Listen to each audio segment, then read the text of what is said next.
লাইফে মানে কি বলবো মানে ইন্টারেস্টিংলি যা যা হয়েছে পজিটিভ তার মধ্যে মানে ম্যাক্সিমাম হয়েছে একটা ইম্পালসিভ জায়গা থেকে নেওয়া ডিসিশনের ফলে মানে ওয়েল থট আউট ইয়ে থেকে যে সবসময় খুব সাকসেস এসছে তা নয়। আমি যে ইঞ্জিনিয়ারিংয়ের মানে আইটির চাকরিটা ছেড়ে তারপর ফিল্ম মেকিং আসবো সেটাও একটা একদিনের ডিসিশনে করা। তারপর আমি যে মুম্বাই ছেড়ে কলকাতা আসবো সেটাও একটা মোমেন্টারি ডিসিশনে করা। তারপর মুম্বাইতেও এখানে আমি কিছু প্রোডাকশন হাউসের সাথে অ্যাসোসিয়েটেড ছিলাম, সেটা ছেড়ে যে কমপ্লিটলি ইন্ডিপেন্ডেন্ট স্ট্রাকচারে যাবো সেটাও একটা মানে মোমেন্টারি ডিসিশন। সেরকমই এক্সাক্টটা মোমেন্টারি না হলেও যে ওই পয়েন্ট অফ টাইমে মনে হচ্ছিল যে আমরা একটা কাজ করি, আমরা একটা ফিচার ফিল্ম ট্রাই করে দেখি বানানোর একটু কম বাজেটের মধ্যে কি দাঁড়ায়, মানে একবার চেষ্টা করে দেখা যায়। আইডিয়াও ছিল না যে কোন ফিল্মটা করব। ইনফ্যাক্ট ওই যেটা তুমি বললে আমাদের ক্ষেত্রে জানি না মেবি মানে এটা বললে আবার অনেকের খারাপ লাগতে পারে, কিন্তু যেহেতু আমরা একটা টেকনিক্যাল ব্যাকগ্রাউন্ড থেকে বিলং করছি আমাদের হয়তো ট্রেনিংটা এরকম হয়েছে যে একটা রিভার্স ইঞ্জিনিয়ারিং করার একটা টেন্ডেন্সি সবসময় আমাদের থাকে। তো সেই সময় দাঁড়িয়ে দেখলাম যে আমার কাছে কি রিসোর্সেস অ্যাভেলেবেল আছে, তার ভিত্তিতে একটা গল্প লেখা হোক, তার ভিত্তিতে আমরা গিয়ে শ্যুট করি। Soman, thank you for coming to Leisurely Batein and welcome. Thank you for having me and I'm very excited to talk to you. তো আমাদের যে ফরম্যাটটা সেটা মানে একটা আড্ডা, as the name suggests Leisurely Batein, তো আমরা একটা লেজারলি পেসে একটা আড্ডা দেব, কথা বলবো, তোমার থেকে তোমার জার্নির ব্যাপারে শুনবো। যে প্রশ্নটা দিয়ে আমি শুরু করতে চাই, মানে তুমি ফ্রম আ এডুকেশনাল ট্রেনিং একটা অন্যভাবে ট্রেন্ড হচ্ছিলে, তুমি আইটিতে কাজ করছিলে, সেইখান থেকে সিনেমার চিন্তা বা সিনেমার মধ্যে ঢোকা, সিনেমা নিয়ে তারপর তুমি পড়াশোনা করেছো, নিজেকে আরও মানে তুমি ট্রেন করেছো about cinema both as a practitioner and from an educationist perspective. তো ওই জার্নিটা আমাকে একটু বলো যে সিনেমাটা কেন? তুমি তো একটা খুবই সিকিউরড সো কল মধ্যবিত্ত পরিবারের যে সিকিউরিটি, যে টিক বক্সেসগুলো চেক হয় সেগুলো সবই অ্যাচিভ করে নিয়েছিলে। অ্যাকচুয়ালি আমার ছোটবেলা থেকেই আর্ট অ্যান্ড কালচারের প্রতি একটা ন্যাক ছিল এবং মানে আমার বাড়িতে আমার মা যেমন খুব গান বাজনা সিনেমা এইসব জিনিস নিয়ে ছোটবেলা থেকেই আমি একটা ইনভলভমেন্ট দেখেছি আর কি। কিন্তু যেটা ছিল না সেটা হচ্ছে সেই সময় যেহেতু আমাদের এত ইনফরমেশনের অ্যাক্সেস ছিল না, সেই জন্য আমাদের কখনোই এটা মনে হয়নি যে মানে this can be a career option আর কি। তো সেই জন্য মানে আমার লিটারেচারের প্রতি হোক অথবা মিউজিকের প্রতি হোক বা সিনেমার প্রতি হোক একটা ছোটোবেলা থেকেই তো ভালো লাগা ছিল, কিন্তু সেটা যে কখনো একটা ক্যারিয়ারে ট্রান্সলেট করতে পারে এরকমটা যেহেতু কোনো আইডিয়া ছিল না, আমরা একটা ওই গতানুগতিক যেটা প্রথমে ইঞ্জিনিয়ারিং, তারপরে একটা সেই সময় IT was the most industry আর কি, প্রসপারাস ইন্ডাস্ট্রি, সব থেকে বেশি লোকজন নেওয়া হচ্ছিল। তো আইটি ওয়াজ দ্য মানে কি বলবো ন্যাচারাল চয়েস আর কি। তো ওইভাবে একটা চলে গেছি আর কি। এবং তার পাশাপাশি ভালো লাগার জায়গা হিসাবে মানে আই কেপ পারসুইং বলতে ওয়াচিং মুভিজ, মানে রিডিং অ্যাবাউট দেম, সেটা নিয়ে একটু চর্চা করা। এবং তার পাশাপাশি আমি মানে লিটারেচার আর মুভিজ দুটোকে একই জায়গায় রাখবো, কারণ আমার প্রাইমারি ইন্টারেস্টটা লিটারেচারই ছিল। কিন্তু যত টাইম গেছে আমি দেখলাম যে এই সিনেমার যে মিডিয়ামটা সেটা খুব বেশি কানেক্ট করতে পারে যে কোনো মানে অডিয়েন্সের সাথে আর কি। এবং লিটারেচার থ্রু সিনেমা বলতে পারার যে একটা কি বলবো মানে যে প্রজেকশনটা বা এক্সপেরিয়েন্সটা, সেইটাই আমায় আস্তে আস্তে মানে খুব একটা মানে মানে ইয়ে করতে পারছি না, কন্ট্রোল করতে পারছি না, এরকম একটা আর কি মানে ড্র করতে শুরু করলো আমায় আর কি মিডিয়ামটা আর কি। এবং তারপরে আমরা যখন মোটামুটি মানে কলেজ শেষ এবং চাকরি করছি, সেই সময়টায় ইন্টারনেট, সোশ্যাল মিডিয়া এই জিনিসগুলো অনেক বেশি প্রলিফারেট করতে যেহেতু শুরু করে, সেই সময় আস্তে আস্তে একটা মনে হতে শুরু করে যে maybe this can be a career option, it's not that মানে outrageous also this thought of pursuing it আর কি। তো তখন মানে professionally taking this leap. But কখনো সেই যে একটা দেখো এটা একটা ভীষণই অনিশ্চয়তার একটা জায়গা, একটা ইনসিকিউর একটা জায়গা, এখানে টু এস্টাবলিশ বলো তার একটা স্ট্রাগল আছে, তো এটা কখনো ভাবায়নি বা ভয় আসেনি মনে কোনো একটা? আমার মাইন্ডটাই প্রবাবলি ওরকমভাবে ঠিক অ্যাটিউন্ড নয় ভাবতে যে মানে ফিউচারে কি সমস্যা হতে পারে, মানে as long as I am happy in the present মানে আমি চেষ্টা করি সেই দিকেই যাওয়ার আর কি। এবং যেই মানে জবটা আমি করছিলাম আইটি সেক্টরে, that was not giving me that happiness আর কি। মানে একটা সেন্স অফ স্ট্যাসিস তৈরি হচ্ছিল যে মানে things are not moving towards anything, একটা মানে স্ট্যাগনেশন, জোর করে একটা জিনিস হ্যাঁ মানে এক্সাইটিং। তো প্রাইমারিলি আমার দরকার যে সেই এভরিডে লাইফে একটা এক্সাইটমেন্ট তো থাক, তারপরে মানে উইল ফিগার আউট যে ফিউচারে কি হচ্ছে না হচ্ছে, প্রেজেন্টে মানে we must be happy first.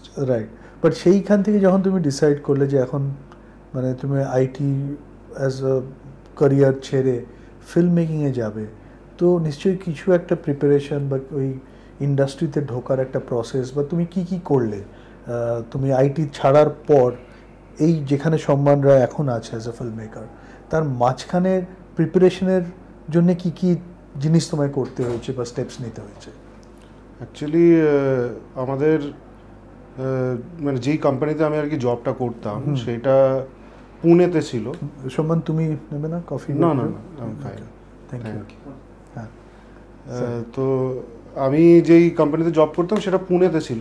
হ্যাঁ, তো মানে Mumbai is very close to Pune, 2.5 hours drive আর কি।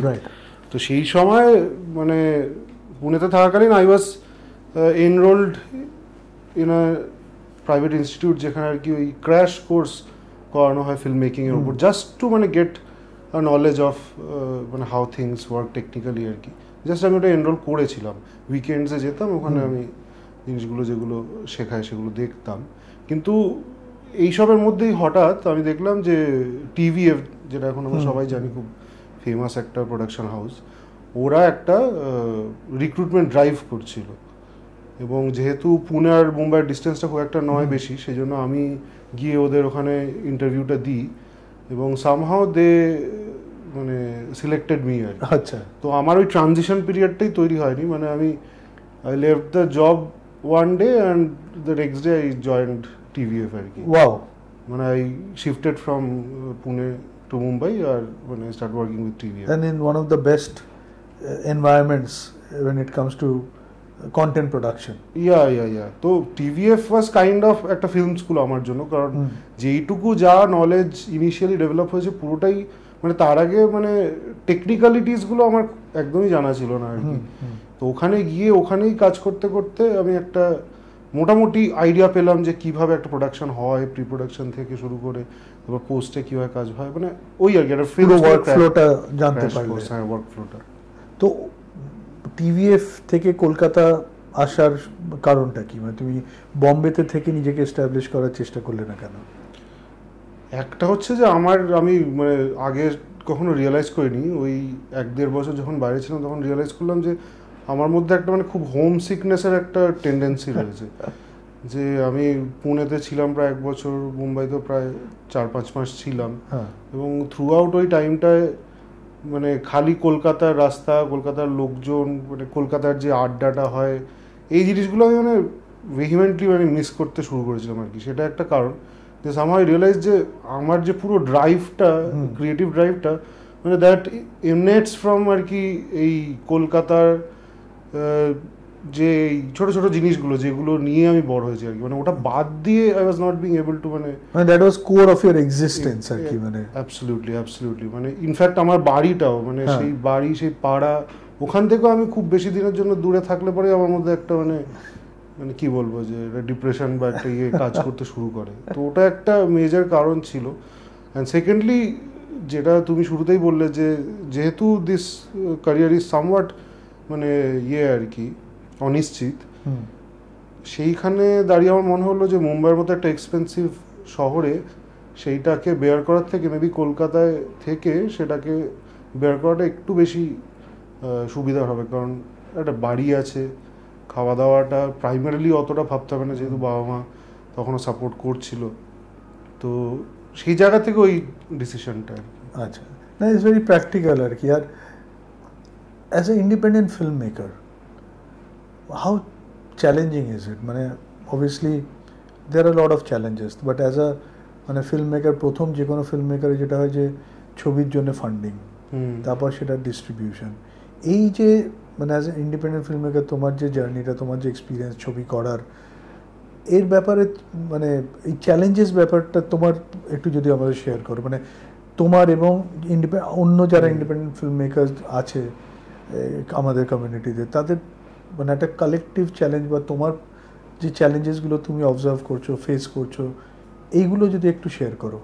হ্যাঁ, চ্যালেঞ্জেস বলতে মানে সেটা তো আমার একার নয়, মানে তুমিও একজন ইন্ডিপেন্ডেন্ট ফিল্ম মেকার, তো আই এম শিওর যে তুমিও অলমোস্ট সেম চ্যালেঞ্জেসই ফেস করছো। যে প্রাইমারিলি আমার মনে হয় ফান্ডিংয়ের থেকেও বেশি বড় চ্যালেঞ্জ হচ্ছে ডিস্ট্রিবিউশনটা এই মুহূর্তে আমাদের জন্য। কারণ আমাদের ইনিশিয়ালি মনে হয়েছিল যে ওটিটি বা স্ট্রিমিং প্ল্যাটফর্মগুলো উইল বি মানে boon for independent film makers, but যত সময় এগুলো দেখা গেল যে মানে it actually turned out to be the other way round আর কি। শুরুতে অ্যাটলিস্ট মানে we didn't have an option যে আমার যদি কোনো একটা ছবি দেখতে ইচ্ছে করে তাহলে আমার সেটা মানে সিনেমা হলে গিয়েই দেখতে হবে, আর হয়তো আমায় সেটা ওয়েট করতে হবে কখনো যদি সেটা টেলিভিশনে আসে। এবং ইন্ডিপেন্ডেন্ট ছবি যেগুলো হয় সেগুলো হয়তো তো টেলিভিশনে আসেও না, তো তখন অ্যাটলিস্ট লোকজন ওই রিস্কটা নিত যে চলো আমার যদি একটা ছবি করতে ইচ্ছা তাহলে পরে আমরা সেটা রিলিজ করব এবং দেখবো যে কী হয় না হয়। কিন্তু এখন বিষয়টা হয়ে গেছে যে ওই কোভিডের পর থেকে আরও বেশি করে যে খুব একটা তো লোকজন সিনেমা হলে গিয়ে আর ছবি দেখছে না, এবং তার ফলে কি হচ্ছে ওটিটিতেই ম্যাক্সিমাম কন্টেন্ট আর কি যাচ্ছে। এবার ওটিটির স্পেসটাও স্যাচুরেট হচ্ছে, ওদেরও এখন দরকার নেই সব কন্টেন্ট, মানে ওদের যেই ব্যাংকটা হয়ে দরকার একটা ভিউয়ার বেসকে সাস্টেন করার জন্য সেটা অলরেডি ওদের হয়ে গেছে। তো এই যে এক্সেস ফিল্মগুলো ইন্ডিপেন্ডেন্টলি তৈরি হচ্ছে, তো তাদের আর কি ভবিষ্যৎটা কি, মানে how do they get seen আর কি। আমি শিওর তোমারও এখানে কিছু এক্সপিরিয়েন্স আছে, তুমিও শেয়ার যদি করো। না মানে আমার যেটা ব্যাপার যেটা আমি সবসময় মানে আমরাও আলোচনা অনেকবারই করেছি হচ্ছে যে এই ডিস্ট্রিবিউশনটা। হ্যাঁ, মানে একটা ছবি পেছনে তো একটা ইকোনমিক্স ওয়ার্ক করে, মানে আর্ট তো আছে। আমি যেটা পার্সোনালি মনে করি যে এটা একটা আর্টের যেহেতু জায়গা, বা একটা কোনো আমার অ্যাজ আ ফিল্ম মেকার বা তোমার অ্যাজ আ ফিল্ম মেকার, তোমার যে ন্যারেটিভটা বা তোমার যে স্টেটমেন্টটা তুমি যেটা শেয়ার করতে চাও বা বলতে চাও বা একটা মেসেজ দিতে চাও, তার পেছনে তো এটা তো একটা এক্সপেন্সিভ প্রসেস। অ্যাবসলিউটলি। সেই প্রথমে হচ্ছে যে সেই এক্সপেন্সটা আমি তুলবো কী করে। এবং মানে the language of film making আছে বাংলায় যদি দেখি, আমার মেজর চ্যালেঞ্জ মানে যেটা আমি কন্টিনিউয়াসলি ভাবছি এবং ক্র্যাক করতে পারছি না এখনও, হচ্ছে যে মানে বাংলায় ছবি করে আমি সেই ছবিটা আজকের পরিস্থিতিতে সেই টাকাটা তুলবো কী করে। অ্যাবসলিউটলি। আমাদের এখানে সিঙ্গল স্ক্রিন ইজ নন এক্সিস্টেন্টই বলতে পারো। বাকি যে ফর্ম অফ এক্সিবিটার্স আছে সে তার কন্ট্রোলটা একটা এমন জায়গায় যেখানে আমি অতি ক্ষুদ্র টু ব্রেক ইট। তো আমার কাছে এই যে চ্যালেঞ্জেসগুলো আর মানে একটা বিরাট চ্যালেঞ্জ, কেননা এই চ্যালেঞ্জগুলোটাকে যদি আমি ক্ল্যারিটি না পাই, সেটা ডিস্ট্রিবিউশনটা আমি না মানে করতে পারি বা বুঝতে পারি, তাহলে আমি যত কমেই চেষ্টা করি একটা ছবি যত কমেই তুমি করতে চাও, তারও তো একটা মিনিমাম একটা খরচা আছে, সেটা তো কম না। রিকভার করতে হবে, সেটাও তো রিকভার না করলে আমি পরের কাজটা করব কি করে। এবং আমি যদি এটাকে ইন্ডাস্ট্রি বলি, যে আমার সাথে যারা কাজ করছেন তাদেরও তো একটা পারিশ্রমিক আছে, সাস্টেনেন্স দরকার। তারা আমরা কি করব, কি আমরাও কি ভালো করে থাকতে চাই না? আমরা সবাই চাই। আমি চাই যে আমার সাথে যারা যুক্ত তারাও ভালো করে থাকুক, এবং ভালো করে থাকা বলতেছি না যে একটা এক্সট্রাভ্যাগেন্ট লাইফ, বাট একটা বেসিক্স অফ লাইফ তো আমরা সবাই ডিজার্ভ করি। রাইট। তো এই জায়গাটা আমার একটা চ্যালেঞ্জ। আমি মানে দেখো নর্মাল ট্র্যাডিশনাল ডিস্ট্রিবিউশন, আমি যেখানে দাঁড়িয়ে আছি as a independent film maker, আমার চ্যালেঞ্জ নিয়ে আমার ওই সমর্থন নেই যে আমি ওটাকে ক্র্যাক করবো, বা আমি দাঁড়িয়ে একটা চ্যালেঞ্জ আমি থ্রো করতে পারবো, সেটা খুব একাডেমিক পার্সপেক্টিভে হবে। সেটা এক। সেকেন্ড, আমার যেটা আরেকটা চ্যালেঞ্জ হচ্ছে যে এই যে প্রসেস অফ মেকিং, এই process of making as a independent film maker, আজকে আমি যদি গিল্ডের কথা বলি, আমার সত্যি 60 জন লোক লাগবে না। বেশিরভাগ জায়গাতেই লাগছে না। আমার 10 জন 12 জনে আমার হয়ে যাবে সব মিলিয়ে, কারণ আমার কন্টেন্টের স্টাইলাইজেশন আলাদা, আমার প্রিপারেশন আলাদা। As a independent film maker, যেহেতু আমরা একটা যদি ছবি করি 10 দিন 12 দিন 8 দিন 7 দিনে আমাকে নামাতে হবে একটা 90 মিনিটের কন্টেন্ট, ঠিক আছে? বা আমি শর্ট ফিল্ম যদি করি আমাকে 2 দিনের বেশি আমি শ্যুট করতে পারবো না, সেটা আমি স্ট্রেচ করি। এবং ওইটার জন্য আমার প্রি প্রোডাকশনটা খুব স্ট্রং করতেই হবে, কারণ আমার এই মানে ফ্লোরে গিয়ে ভাবার আমার লাক্সারি নেই, এবং সেটা আমার মানে ক্ষমতারও বাইরে, সেই সাহসটাও আমার নেই। ওখানে গিয়ে আমি ভাববো যে আমার কি লাইট হবে, কি লেন্স লাগাবো, আমার ভাববো আমাকে সবকিছু করে নিয়ে ছবিটা আমাকে 3 বার কাগজে করে তারপরে আমাকে নামতে হবে। আর যখন আমি এক্সিকিউট করছি আমার ভাবনার চিন্তা নেই। না, এই যে ব্যাপারটা একটা, যে আমার প্রোডাকশন কস্টটা যদি জবরদস্তি বাড়ানো হচ্ছে, বা এই যে আজকে ইন্ডিপেন্ডেন্ট ফিল্ম মেকারদের যে একটা বিরাট মানে বক্তব্য, এই যে এত কিছু চলছে আমাদের, আমি যে তোমাকেও আমি দেখেছি ফেসবুকে তোমরা অনেক কিছু করার চেষ্টা করছো। আমি মিটিংটা আসার আমার ইচ্ছে ছিল, আমি আসতে পারিনি শনিবার দিন, 2-3 সপ্তাহ আগে কিউএস ছিল যেটা। তো ব্যাপারটা এটা হচ্ছে যে এই যে বাধ্যতামূলক একটা ব্যাপার, এটার জায়গায় যদি একটা প্রসেস বা ইন্টারফেসের মধ্যে আসা যায়, যেখানে একটা ছোট ইউনিট নিয়েও কাজ করতে হয়, মানে এই যে লুকিয়ে কাজ, গুপি শুট, মানে আমি গিল্ড নিয়েও কাজ করেছি শর্ট ফিল্ম, বাট সেখানে আমি ভ্যালুও পেয়েছি। বাট সত্যি কথা বলতে আমার হয়তো অত বড় পরিধির দরকার ছিল না, কিন্তু ইকোনমিক্যালি আমার তো কস্ট অফ প্রোডাকশন আমার 3x বেড়ে গেছে। সেটা তো আমি জানি রিকভার করব না। ভায়াবিলিটি থাকতো তাহলে মানে পিপল গো অ্যাহেড। বাট আমি যদি একটা ছোট ইউনিট নিয়ে আমি তাহলে 5টা কাজ করতে পারি, তাতে বেশি লোক কাজও পাবে, কন্টিনিউয়াস কাজ পাবে, একটা সাস্টেনেন্স থাকবে। তো সেই ব্যাপারটা আমার কাছে একটা বড় চ্যালেঞ্জ, আমি কি করবো। হেন্স এবার যদি দেখো এমডিএফ আমাদের যে অর্গানাইজেশন, এবং আমাদের যেটা আমরা মানে তুমি আমাদের শুরু থেকেই প্রায় দেখছো, আমরা একসাথে কাজও করেছি। আমাদের মেন মানে অবজেক্টিভটাই হচ্ছে যে ইন্ডিপেন্ডেন্ট ফিল্ম মেকিং কমিউনিটিকে কি করে আমরা আমাদের মতো ছোট জায়গা থেকে একটা প্ল্যাটফর্ম দিতে পারি, সাপোর্ট দিতে পারি। আমাদের যেমনি একটা পোস্ট প্রোডাকশন সেটআপ আছে, আমাদের ক্যামেরা ইকুইপমেন্ট সেটআপ আছে, আমি অলরেডি কাজও করেছি, থ্যাংক ইউ ফর সাপোর্টিং। তো এবার এছাড়াও তো একটা প্রোডাকশনটাকে নামাবার জন্যে যে মানে এক্সপার্টাইজ সেটাও আমাদের আছে, এবং আমরা বলতে পারি যে আমরা একটা খুব ইউনিকলি একটা পজিশন কোম্পানি, যেখানে আমাদের কাছে সৌনক, প্রতীক, অমিতের মতো একটা টিম আছে যারা মানে ন্যাশনাল অ্যাওয়ার্ড উইনার। এই combination from an independent film making পার্সপেক্টিভে খুব কম অর্গানাইজেশনের আছে। তো এবার এইটা is not everything, not enough. এবার এর সাথে যদি আমাকে একটা ছবির রিটার্নটাকেও তো আমাকে ভাবতে হবে।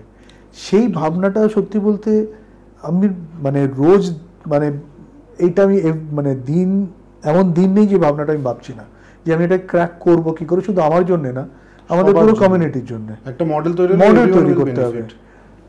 তো ট্র্যাডিশনাল ভিউ এক্সিবিশন মডেলে আমি পাইনি। তো আমরা যেটা চেষ্টা করছি বা করার চেষ্টা করছি, যে আমরা এখন বাধ্য হয়েছি যে ইনস্টেড অফ বাংলায় টোটাল কন্টেন্ট করার থেকে আমরা নর্থ ইস্টের দিকে যাচ্ছি, মণিপুরি কন্টেন্ট, আমরা অ্যাসামিজ কন্টেন্ট, আমরা নাগাল্যান্ডের কন্টেন্ট, আমরা অরুণাচলের কন্টেন্ট, ওইখানকার গল্প, ওইখানকার ল্যান্ডস্কেপের গল্প আমরা নিয়ে, এবং ডিস্ট্রিবিউশনের মডেলটা আমরা বাইরে নিয়ে যাচ্ছি, যে আমি ওভারসিজ মার্কেটে এনআরআই মার্কেটকে কী করে ট্যাকল করতে পারবো, আমি কি করে ওখানে কোলাবোরেট করতে পারবো। আর এই মানে কালচারসগুলো তো এখনো আনএক্সপ্লোরড অনেকটাই সিনেমাতে, তো সেখানে একটা মানে কি বলবো ইউএসপিও থাকে সেটা। কারেক্ট। তো আমাদের চয়েস অফ সাবজেক্টগুলো, বা আমি যেটা ধরো আমি কিছু মানে ফান্ড রেজ করার চেষ্টা করছি, যাতে একটা কর্পাস থাকে, সেই কর্পাসটা দিয়ে আমি অন্তত বলতে পারি যে আমি 6টা প্রজেক্ট শুরু করছি।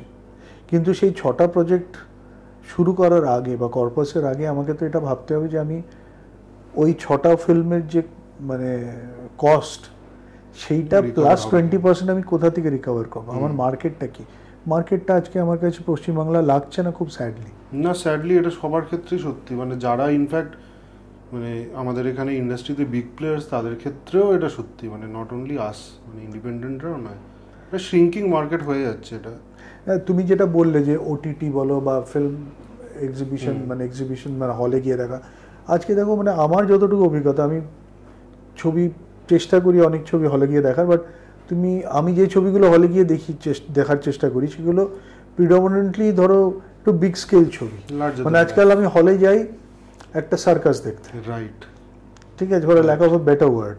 হ্যাঁ, এবং ওই এক্সপিরিয়েন্সটা, কেন মানে একটা হলে গিয়ে একজনের প্রায় 1000 টাকা খরচা, মানে টিকিট কিনলাম, পার্কিং আছে, একটা পপকর্ন কিনলে, একটা কোল্ড ড্রিঙ্কস খেলে, শুধু একটা ইন্টেলেকচুয়াল এক্সপিরিয়েন্স দিয়ে না ইয়ে করা যাবে না। এবং শুধু ইন্টেলেকচুয়াল এক্সপিরিয়েন্স করতে গেলেও তোমার মিনিমাম 700 টাকা খরচা হয়ে যাবে, বা 500 টাকা। তুমি পপকর্ন খেলে না, কোল্ড ড্রিঙ্কস খেলে না, 500 টাকা is not a small amount of money, অন্তত আমার কাছে। আমরা ছোটবেলায় যখন ছবি দেখেছি সিঙ্গেল স্ক্রিন, 35 টাকার টিকিট, 15 টাকার টিকিট, 20 টাকার টিকিট। হ্যাঁ, এবং তার জন্য তুমি দেখবে বাড়ির যারা হাউস ওয়াইফ, মানে আমার মায়েরা, কাকিমারা একসাথে দলবদ্ধ করে একটা সিনেমা দেখতে, একটা সিনেমা একটা হচ্ছে collective experience, right.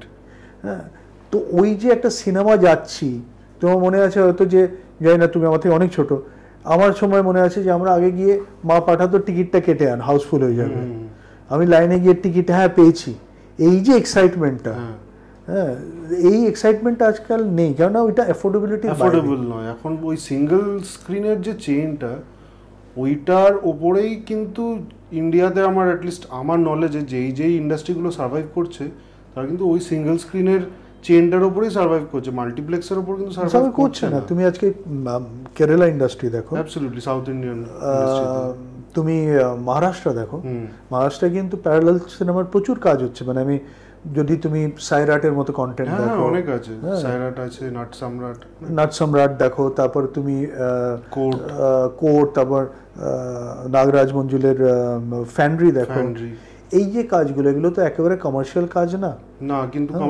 Commercial value দিয়ে ওই রকমের কন্টেন্ট তারা করতে পারছে, কেননা ওই প্রাইস পয়েন্টে ওই মাসটাকে পাচ্ছে, মাসটা যাচ্ছে ওখানে। তুমি একটা গানও আছে, কিন্তু দের ইজ মিনিংফুল সিনেমা, যেখানে একটা ওই আঞ্চলিক দর্শক তার সাথে রিলেট করছে। তুমি মানে আজকে আমি যখনই কলকাতার বাইরে যাই বা মফস্বলে যাই, আজকাল মফস্বল বা গ্রাম বলে তো কিছু নেই, সব গ্রামেই টোটো চলছে, সবাই ফোন দেখছে, গ্রামের পার্সপেক্টিভটাই পাওয়া যায় না, ঠিক আছে। তো আমি এই ধরো শান্তিনিকেতনে তুমি যদি যাও, তুমি যদি একটা দরন্দ বা ইলামবাজার এই জায়গাগুলোয় থাকো গ্রামের মধ্যে, তুমি এই পুরো অঞ্চলে দেখবে হয়তো একটা হল, যেটা শান্তিনিকেতন বাস স্ট্যান্ডের ওখানে। তুমি পুরুলিয়া অযোধ্যা পাহাড় থেকে এদিকে দেখো, প্রায় হয়তো আসানসোলের কাছে একটা হল। আমি বর্ধমানে শ্যুট করেছিলাম আমাদের ওই ফিল্মটা এক্সাইল, তো সেখানে যেই গ্রামগুলো আমরা শ্যুট করেছিলাম, তারা বলছে একটা সিনেমা দেখতে হলে আমাদের এখান থেকে বর্ধমান টাউন যেতে হয়, মানে উইচ ইজ মানে অ্যাটলিস্ট 1 to 2 hours জার্নি আর কি। এত পরিশ্রম লোকে কেন করবে? পরিশ্রম, এবং তার পেছনে একটা খরচাও আছে। তুমি একটা পরিবারের 4 জন মিলে সেখানে 1-2 ঘন্টা যাওয়া, 2 ঘন্টা আসা, 3 ঘন্টা সে সিনেমা দেখতে সে তো খাবে, 4 জনের টিকিট কাটবে, হ্যাঁ, তারপর ফিরবে করে, কি একটা 4 জনের জন্য একটা গ্রামের লোক কি 500-600 টাকা খরচা করতে পারবে? যাওয়া সম্ভব না। তো এই যে সেই জন্য আমরা যেটা কন্টিনিউয়াস, যেটা আমরা আগেও ডিসকাস করেছি, যেটা আমরা মানে আমার মনে হয় একটা ফোরাম যেটা তোমরা চেষ্টা করছো, আমি খুবই মানে উৎসাহিত এটা দেখে, মানে খুবই ইন্সপায়ার্ড, ওটা খুব দরকার আমার মনে হয়। ওই ওপেন ডায়ালগ, ওপেন কনভারসেশন, এবং conversation along with the guild, মানে নির্ভীকভাবে। হ্যাঁ, মানে আমরা কোনো চুরি করতে আসিনি, কোনো লুকিয়ে কাজ করতেও আসিনি, কাজ করবো কেন? তাহলে আমি আমার 22 বছর পর বিদেশ থেকে আমি নিজের শহরে, নিজের রাজ্যে এলাম কেন? আমি তো লুকিয়ে কাজ করার জন্য আসিনি, আমরা তো একসাথে কাজ করার জন্য এসেছি, তাই না? তো আমাদের অল্টারনেট ডিস্ট্রিবিউশন ভাবতে হবে, মানে ইভেন টু দ্য এক্সটেন্ট আমি এটাও ভাবছি, যদি আমি কি একটা মানে একটা ধরো একটা মারুতি ভ্যান, পুরোনো ভ্যান কিনলাম, সেখানে আমি একটা স্ক্রিন রাখলাম, একটা ব্যাটারি রাখলাম, হ্যাঁ, আমার একটা প্রজেক্টর রাখলাম, একটা মুভিং সিনেমা, যে আমি 10 জন ফিল্ম মেকারের কাছে গেলাম, যে সম্মান তোমার একটা ছবি যদি দাও, তুমি একটা ছবি দাও, আপনি একটা দিন করে একটা 5 জনের একটা ছবি নিয়ে আমি এখান থেকে গাড়ি নিয়ে বেরোলাম, আমি একটা রুট প্ল্যান বানালাম এখান থেকে নর্থ বেঙ্গল, এবং আমি ওই সিনেমা দেখছি, লোককে বলছি আপনাদের যদি মনে হয় কিছু দেওয়ার আপনি দিন। আমার তো মনে হয় না এর বেশি, মানে এইখানে আমার কন্ট্রোল আছে। অ্যাটলিস্ট ট্রাই করে তো দেখতেই হয় আমাদের। তো আমার ছবি দেখবেটাকে, অনলি আদার অপশন ইজ আমি ছবি করলাম, ইউটিউবে দিলাম, বাট সেখানেও তার মানে তার ডিসকভারিটা কি করে হবে? ইউটিউবে পার মিনিট আমি একটা দেখছিলাম, মানে সাম 800 আওয়ার্স অফ কন্টেন্ট আপলোড হচ্ছে। তো এই হিউজ মানে পুলের মধ্যে একটা কন্টেন্টকে খুঁজে বার করাটাই তো ইম্পসিবল। এক্স্যাক্টলি, দেখো কন্টেন্ট দেওয়াটা ব্যাপার না, ওটা তো যে আপলোড হয়ে গেল, বাট সেই কন্টেন্টটাকে again the distribution, upload and distribution are different. এবার সেই কন্টেন্টটাকে তোমাকে ডিসকভারেবল করতে হবে, তার জন্য একটা ডিজিটাল মার্কেটিং বা মার্কেটিং প্রসেস আছে, that is not a small cost. লোকে ভাবে আরে digital marketing, that is a huge cost, that's a huge cost, there is a huge expertise, হ্যাঁ, there is a skill required, there are মানে people required, মানে ওটা একটা already একটা আলাদা তার একটা বাজেট তোমাকে রাখতে হবে। এবং হয়তো traditional over the line above the line marketing এর থেকে সেটা কম, পোস্টার লাগানো, এই লাগানো, কিন্তু ইউটিউব থেকে যে রেভিনিউ জেনারেট হবে সেই তুলনায় is not enough, not enough, ঠিক আছে। বাট এইখানেই আমাদের মানে তোমরা যে ফোরামটা একটা ক্রিয়েট করেছো ইন্ডিপেন্ডেন্ট ফিল্ম মেকারের, আমার মনে হয় এইখানে we have to create our own audience. মানে আগের দিনের আলোচনায় সেরকমই একটা কথা হচ্ছিল, তো আই এম শিওর যে ফোরাম নিজেরা একটা প্রেস মিট করবে এবং এই যে আইডিয়াসগুলো বাউন্স হচ্ছে সেখানে, কারণ ইন্ডিপেন্ডেন্ট ফিল্ম মেকারদের কাছে সব থেকে বড় চ্যালেঞ্জ ফান্ড নয়, ডিস্ট্রিবিউশনটাই।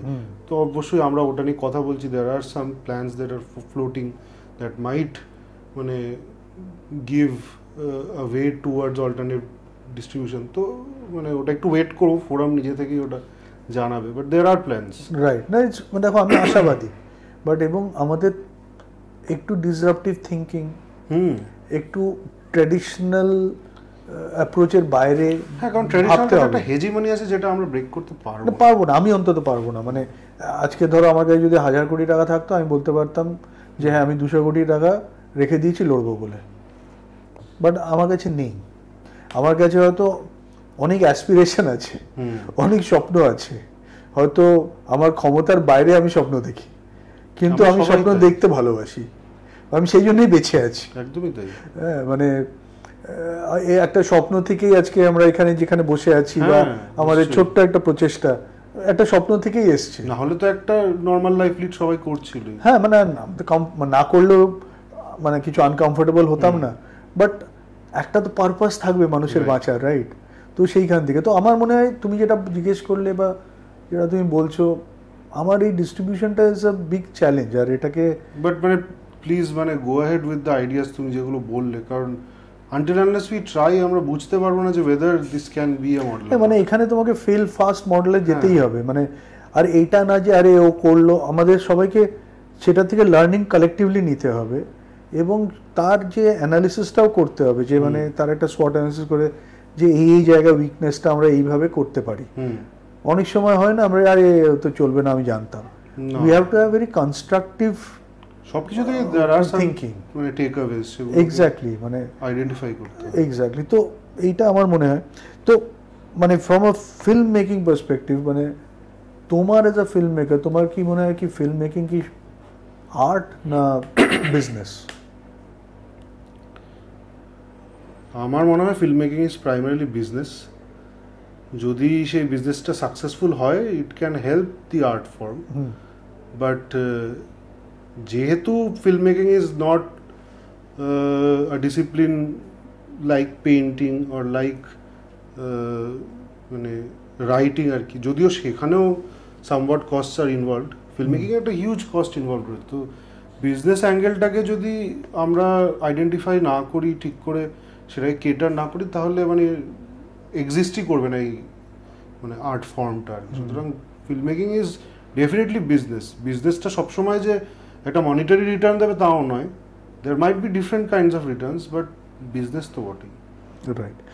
তো এক্সাইল সম্পর্কে একটু কথা বলি। এই ছবিটা তোমাকে অনেক পরিচিতি দিয়েছে, স্বীকৃতি দিয়েছে, এবং মানে to some extent we are extremely proud to be associated with the film as NDF. মানে আমরা সত্যি খুবই গর্বিত এই কাজটা এতটা সম্মান পাওয়ার জন্যে, সম্মান এবং সম্মানের টিমের জন্যে। তো এর প্রসেসটা মানে এই যে এক্সাইলটা করবে, এইটা ব্যাপারটা একটু বলো, যে মানে কি করে ঠিক করলে যে এটা হবে? তুমি কি ভেবেছিলে এই স্বীকৃতি এই অবধি যাবে? না না, আমার লাইফে মানে কি বলবো, মানে ইন্টারেস্টিংলি যা যা হয়েছে পজিটিভ, তার মধ্যে মানে ম্যাক্সিমামই হয়েছে একটা ইম্পালসিভ জায়গা থেকে নেওয়া ডিসিশনের ফলে। মানে ওয়েল থট আউট ইয়ে থেকে যে সবসময় খুব সাকসেস এসছে তা নয়। আমি যে ইঞ্জিনিয়ারিংয়ের মানে আইটির চাকরিটা ছেড়ে তারপর ফিল্ম মেকিংয়ে আসবো, সেটাও একটা একদিনের ডিসিশনে করা। তারপর আমি যে মুম্বাই ছেড়ে কলকাতা আসবো, সেটাও একটা মোমেন্টারি ডিসিশনে করা। তারপর মুম্বাইতেও এখানে আমি কিছু প্রোডাকশন হাউসের সাথে অ্যাসোসিয়েটেড ছিলাম, সেটা ছেড়ে যে কমপ্লিটলি ইন্ডিপেন্ডেন্ট স্ট্রাকচারে যাবো, সেটাও একটা মানে মোমেন্টারি ডিসিশন। সেরকমই এক্সাইলটা মোমেন্টারি না হলেও যে ওই পয়েন্ট অফ টাইমে মনে হচ্ছিল যে আমরা একটা কাজ করি, আমরা একটা ফিচার ফিল্ম ট্রাই করে দেখি বানানোর, একটু কম বাজেটের মধ্যে কি দাঁড়ায়, মানে একবার চেষ্টা করে দেখা যাক। আইডিয়াও ছিল না যে কোন ফিল্মটা করব। ইনফ্যাক্ট ওই যেটা তুমি বললে আমাদের ক্ষেত্রে, জানি না মেবি মানে এটা বললে আবার অনেকের খারাপ লাগতে পারে, কিন্তু যেহেতু আমরা একটা টেকনিক্যাল ব্যাকগ্রাউন্ড থেকে বিলং করছি, আমাদের হয়তো ট্রেনিংটা এরকম হয়েছে যে একটা রিভার্স ইঞ্জিনিয়ারিং করার একটা টেন্ডেন্সি সবসময় আমাদের থাকে। তো সেই সময় দাঁড়িয়ে দেখলাম যে আমার কাছে কি রিসোর্সেস অ্যাভেলেবেল আছে, তার ভিত্তিতে একটা গল্প লেখা হোক, তার ভিত্তিতে আমরা গিয়ে শ্যুট করি। তো সেই মুহূর্তে আমার এক বন্ধুর পরিচিত, তাদের গ্রাম বর্ধমানে, সেই গ্রামের তার কিছুদিন আগে একটা সিরিজ শ্যুট হয়েছিল, তার আগে কখনো ওখানে শুটিং হয়নি কোনোদিন। আচ্ছা, মানে সেই বলেছিল, সেই সিরিজটায় কাজ করছিল বলে তারা খুঁজছিল একটা লোকেশন, এবং সেই সাজেস্ট করেছিল যে আমাদের গ্রামটা মানে ট্রাই করে দেখতে পারো। তো ওরা গিয়ে ওখানে করে। এটা শুনে আমার ইন্টারেস্টিং লাগে। সে বলে যে মানে তুই কি করবি? আমি বলি তাহলে একবার গিয়ে দেখি। এবার গিয়ে যখন গ্রামটা দেখলাম, আমার মনে হলো যে আমি ছোটবেলায় এত মানে ভূতের গল্প পড়েছি, এত মানে গ্রামের গল্প পড়েছি, আমি কখনো গ্রামে থাকিনি, কিন্তু ওইখানে গিয়ে যেন ওই মানে ছোটবেলায় পড়া গল্পগুলো ভিজুয়ালাইজ করতে পারছি, এরকম একটা ইয়ে হলো আর কি। তো তখনই ডিসাইড করলাম যে না, আমরা একটা পিরিয়ড ফিল্ম করি, ওই রকম একটা এসেন্সের ওপর একটা ফিল্ম তাহলে লিখি, যেটাই গ্রামেই করা যাবে। তো ওখান থেকে আর কি শুরু জার্নিটা। ভেরি মানে ইন্সপায়ারিং। যে দেখো মানে তুমি যেটা বললে মানে ইম্পালস বা একটা র চিন্তা ভাবনা, যেটাতে অত সিনথেসিস অ্যানালিসিস হয় না, মানে ওই যে পিওরিটিটা, ওটাকে নিয়ে অনেক সময় আমরা চিন্তা করি কিন্তু এগোই না ফার্স্ট স্টেপটা। বাট ওই স্টেপটা তুমি নিয়েছিলে, এবং আজকে তার জন্যে তোমার সাথে সাথে পুরো টিমটা একটা বিরাট বড় সম্মানের জায়গায় বা পরিচিতির জায়গায় এসছে, যেটা দিয়ে হয়তো তোমার নেক্সট প্রজেক্ট এই হয়তো আমি চেষ্টা করব, মানে আমি চাইবো যে আরও ইজি হোক, মানে জায়গাটা একটা মানুষের যে জার্নি, যে পরিচিতিটা বা একটা ভ্যালিডেশনটা হওয়াটা, এত বড় সম্মান পাওয়াটা, এটা সত্যি মানে it's a very proud moment আমাদের সবার জন্য। তো কেমন লাগলো যখন তুমি ফিল্ম বাজারে তুমি ওঠালে, মানে প্রজেক্টটাকে আপলোড করলে এবং জানতে পারলে যে ইট হ্যাজ বিন সিলেক্টেড, আর তারপরে তুমি অ্যাওয়ার্ডটাও পেলে? ওটাও একটা অ্যাক্সিডেন্ট যে ফিল্ম বাজার বলে যে একটা জিনিস হয়, সেটাই আমি জানতাম না গত বছরের মানে প্রায় এই সময় অবধি আর কি। তো আমাদের এক ফিল্ম মেকার বন্ধু আছে অভিনন্দন, সে আমায় বললো যে মানে ফিল্ম বাজার বলে একটা জিনিস হয়, মানে ওখানে you can send your film, দেখা যাক কী হয়। তো আমি ওইভাবেই আর কি ছবিটা ওখানে পাঠাই, এবং আমার কোনো প্ল্যানও ছিল না ফিল্ম বাজার অ্যাটেন্ড করার। ইনফ্যাক্ট আমি মজা করেই ওদের বলেছিলাম, মানে আমাদের বেশ কয়েকজন বন্ধুবান্ধব যাচ্ছিল যারা আর কি ফিল্ম বাজারে ছবি পাঠিয়েছিল, আমি মজা করে ওদের বলেছিলাম যে আমি টিকিট কাটছি না ফ্লাইটের, তোমরা যাও থাকো, যদি আমার ফিল্ম রেকমেন্ডেশন লিস্টে আসে, কারণ আমি মোটামুটি শিওর ছিলাম যে ওটা হবে না। এই কথাটা বললে ওরা আমায় প্রেশারাইজ করবে না আর তখন টিকিট কাটার জন্য বা ওই পুরো জিনিসটা পার্টিসিপেট করার জন্য। আমি বলছিলাম না, যদি রেকমেন্ডেশন আসে তাহলে আমি ভেবে দেখবো, না হলে আমি যাব না। এবার হঠাৎ একদিন আমি রাস্তায় বেরিয়েছিলাম, হঠাৎ একজন দেখি মেসেজ পাঠিয়েছে যে কংগ্রাচুলেশনস এরকম হয়েছে বিষয়ে। আমি ব্যাপারটা একেবারেই এক্সপেক্ট করিনি বলে আমি খুবই অবাক হয়েছিলাম। আমি তারপর গিয়ে ওই প্রেস ব্যুরো অফ ইনফরমেশন, মানে পিআই প্রেস ইনফরমেশন ব্যুরো, ওখান থেকে একটা ওদের ইয়ে বেরোয় আর কি, প্রেস রিলিজ বেরোয়, সেইটা গিয়ে দেখলাম। তারপর আমি তারপরে 24 ঘন্টা ধরে জিনিসটা বিশ্বাস করতে চাইনি, এবং যাদের থেকে জিজ্ঞেস করে ভেরিফাই করা যায় করেছি, কারণ আমার মনে হচ্ছিল যে কিছু একটা ভুলভাল হচ্ছে, এটা হওয়ার কথা নয়। তারপর গিয়ে আলটিমেটলি স্যাংভিন হলাম যে হ্যাঁ সত্যিই এটা ওখানে সিলেক্টেড হয়েছে, এবং গত বছর প্রবলি আমাদেরটাই একমাত্র লাইভ অ্যাকশন ফিচার যেটা ওই 10টা ফিল্মের লিস্টে ছিল। আচ্ছা, তাছাড়া বাকি সব শর্ট ফিল্ম অথবা একটা অ্যানিমেশন ফিচার ছিল। আচ্ছা আচ্ছা। তো তারপরে আমরা যাওয়ার প্রস্তুতি নিলাম, তারপর তো ওখানে গিয়ে তোমার সাথে আমার দেখা হয়। হ্যাঁ, বাট কেমন মানে ওখানে গিয়ে তোমার এই সম্মান মানে অ্যাওয়ার্ড পাওয়ার পর ওখানে অনেক স্টলওয়ার্ডের সাথেই তোমার দেখা হয়েছে, মানে তার অভিজ্ঞতাটা একটু বলো, মানে কার কার সাথে তোমার কথা হয়েছে, দেখা হয়েছে? স্টলওয়ার্ড বলতে মানে সবার সাথে যে অত ইন্টারাকশন হয়েছে তাও নয়, কিন্তু প্রসূন চ্যাটার্জি, প্রসূনদা Dostojee director, he has been a great support. ওখানে গিয়ে ওনার সাথে দেখা, এবং তারপর থেকে he has been constantly in touch. যখন যখন বিভিন্ন মানে ফেস্টিভ্যালের সাজেশন নিয়ে অথবা ডিস্ট্রিবিউশন রিলেটেড জিনিসপত্র নিয়ে বা যে কোনো ধরনের কোনো কনফিউশন বা কোনো সাজেশনের প্রয়োজন হলে যতবারই প্রসূনদাকে অ্যাপ্রোচ করেছি, প্রসূনদা has been generous enough to revert back আর কি। প্রসূনদার সাথে ওখানে আলাপ হয়েছিল খুব ব্রিফলি, সুজিত সরকারের সাথে দেখা হয়েছিল, মানে খুব বেশি কথা সেখানে বলার সুযোগ হয়নি। কিউ তো আমাদের জেনারেশনের একজন মানে কি বলবো স্টার, ইন্ডিপেন্ডেন্ট কাল্ট একজন পার্সোনালিটি। কিউ এর সাথেও দেখা হয়েছিল সেখানে। আর কারা, আর যাদের সাথে দেখা হয়েছিল মেজরলি দে আর নট মানে পিপল হু আর মানে come very often in front of the camera আর কি। তারা they are very important people, but they মানে always stay behind the limelight and মানে অপারেট থিংস আর কি। বিভিন্ন ফেস্টিভ্যাল ডিরেক্টর, প্রোগ্রামার, ডিস্ট্রিবিউশন কোম্পানির যারা রিপ্রেজেন্টেটিভ, রাইট, এদের সাথে। তো এই ফিল্মবাজার রেকমেন্ডসের পর এখন তোমার কি মনে হচ্ছে যে তোমার ক্ষেত্রে ছবি বানানোর ব্যাপারটা ইজিয়ার হয়েছে? কনসিডারেবলি হয়তো নয়, কিন্তু মানে সামওয়াট তো মানে ইজিয়ার হয়েছে বলতে কি, তার আগে যেমন আমি অলমোস্ট ক্লুলেস ছিলাম যে একটা ইন্ডিপেন্ডেন্টলি ছবি তৈরি হলে মানে হোয়াট নেক্সট, মানে what should be the direction in which, মানে তারপর ছবিটা নিয়ে কী করা যাবে। নাও আই হ্যাভ আর আইডিয়া যে এই এরকম একটা ছবি হলে দিজ আর দ্য প্লেসেস যেখানে একটা রিসেপ্টিবিলিটি থাকে এই ধরনের ছবি। You can send them to this places and মানে সি যে কী হয় না হয়। There are various funds internationally যেগুলো বিভিন্ন সিনেমাকে সাপোর্ট করার জন্য রোল আউট করা হয়, সেগুলোর ব্যাপারে একটা নলেজ ডেভেলপ হয়েছে। এবং দেয়ার আর পিপল যারা ইন্ডিপেন্ডেন্ট সিনেমা নিয়ে কাজ করেন, মানে দে শোকেস ইট আর কি। I have got in touch with some of them. তো তার ফলে এখন আমার কাছে একটা ক্লিয়ার আইডিয়া আছে যে if I make a film, সেটাকে ইকোনমিক্যালি ভায়াবল করার জন্য what are the things that I need to মানে কিপ ইন মাইন্ড, এবং তারপরে how to go about with it. এই হেল্পটা তো হয়েছে। না, ফ্যান্টাস্টিক, মানে এটা খুব মেজর একটা মানে ক্ল্যারিটি অফ থিঙ্কিং। লাইফে সেটব্যাকস এসছে কখনো? সেটব্যাকস বলতে কি, মানে film making or otherwise, like you know, or তোমার একটা এক্সপেকটেশন যেটা বা মনে হয়েছে যে একটা চ্যালেঞ্জ যেটা মানে তুমি কোথাও একটু হেরে যাচ্ছ? আমি না মানে এইরকমভাবে ভাবি না খুব একটা, মানে আমি দেখেছি যে খুব একটা কোথাও এক্সপেকটেশন ফুলফিল না হলেও সেটা নিয়ে আমি বেশিক্ষণ দুঃখ করতে পারি না। অনেক কিছু নিয়ে ভাবতে থাকি, এবং অনেক কিছু নিয়ে মানে আমার ইন্টারেস্ট থাকার ফলে আমি অন্য কিছু একটা আমার মাইন্ডটা এঙ্গেজ হয়ে যায়।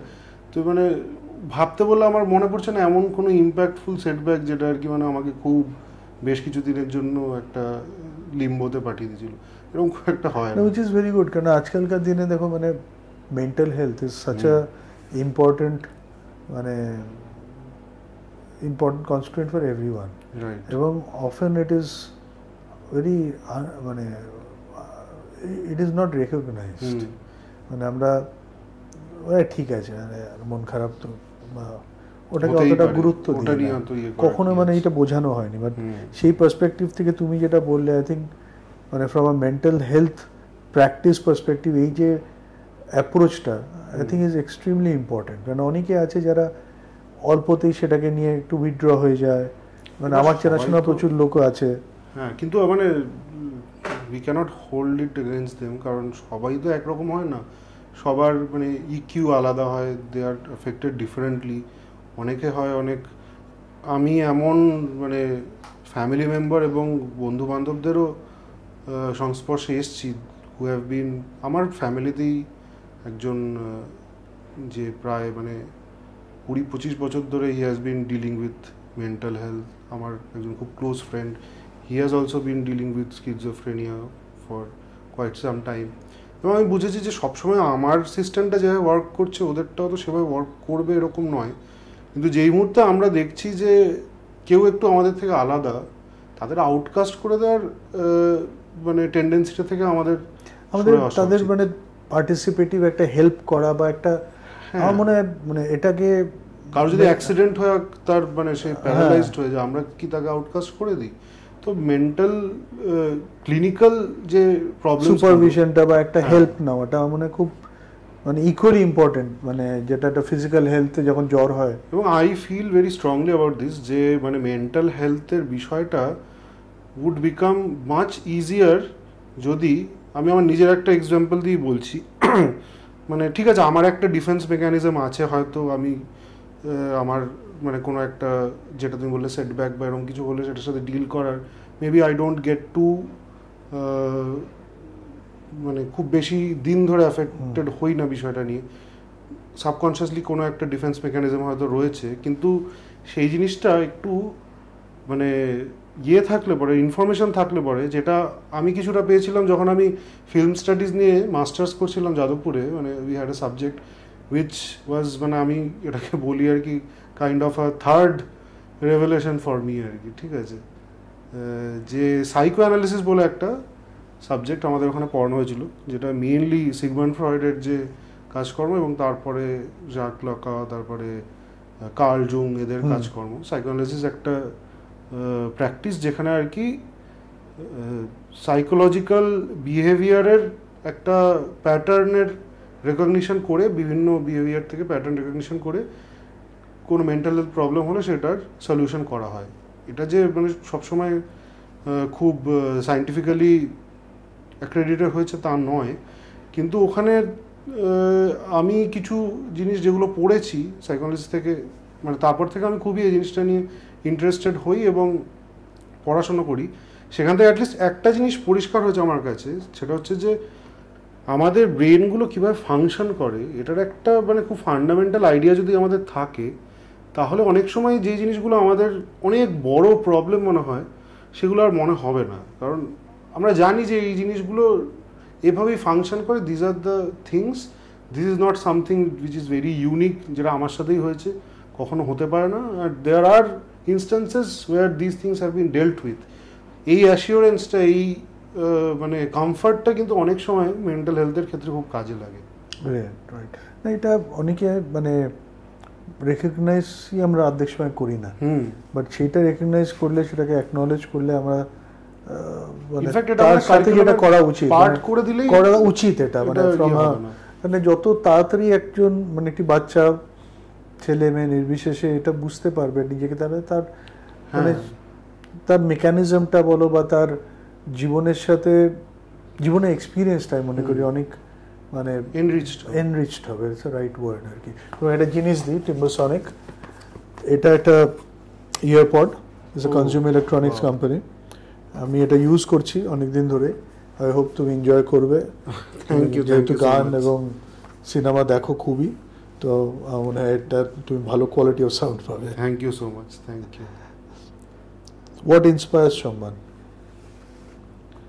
Inspiration, there are people who inspire me, মানে যেরকম কারেন্ট জেনারেশনে যদি আমি বলি, there is one person যাকে আমি মানে যার ফ্যান হিসেবে আমি নিজেকে আইডেন্টিফাই করি, আমি যদি তার নাম বলি তাহলেই মানে ইট উইল বি ক্লিয়ার যে কি ইন্সপায়ার করে আমায়, সেটা হচ্ছে অরিজিৎ সিং। মানে অরিজিৎ সিং ইজ প্রবাবলি এখন ওয়ার্ল্ডের মানে জাস্ট লিসনার বেসের ওপর যদি আমরা ইয়ে করি, সব থেকে পপুলার সিঙ্গার, কিন্তু তারপরেও the way he keeps himself grounded, যেই ধরনের কথাবার্তা, যেই ধরনের চিন্তাভাবনা, ডিসকোর্স, এখন যেই প্রবলেমটা দিয়ে আমাদের সোসাইটি বা আমাদের শহর যাচ্ছে, সেটায় তার যে পার্টিসিপেশন, এই আউটলুকটাই লাইফের প্রতি আমায় ইন্সপায়ার করে। এবং এখন আমরা এরকম লোক অনেক কম দেখি। আগে আমাদের এরকম অনেক ইন্সপায়ারিং ফিগার্স ছিল। তো এই ধরনের মানে চিন্তা ভাবনা, যেখানে একটা কন্ট্রিবিউশন সোসাইটির প্রতি, যেটা তারা চলে যাওয়ার পরেও থেকে যাবে, এই this kind of stories. Fantastic সমান, thank you so much for being on লেজারলি বাতে। আমার thank you. সত্যি খুব ভালো লাগলো, অনেক কিছু জানতে পারলাম, অনেক কিছু শিখতে পারলাম। সেম হিয়ার, আমিও তাই।